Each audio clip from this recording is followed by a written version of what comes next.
पुण्याचं फळ वेगळं आणि पापाचं फळ वेगळं. लक्ष द्या. जर समजा तुम्ही 1000 किलो पुण्य केलं, किती किलो बोला, किती किलो? 1000 किलो. आता लक्ष द्या.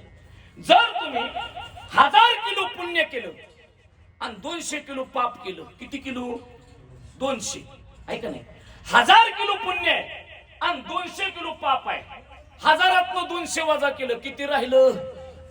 बोला किती? 800 किलो. जर 800 किलो तुमचं पुण्य शिल्लक असेल तरी सुद्धा तुम्हाला दुःख आहे. याचं कारण सांगून जातो. लक्ष द्या माझ्याकडे. पापाचं फळ हे भोगावं लागतं आणि पुण्याचं फळ सुद्धा भोगावं लागतं.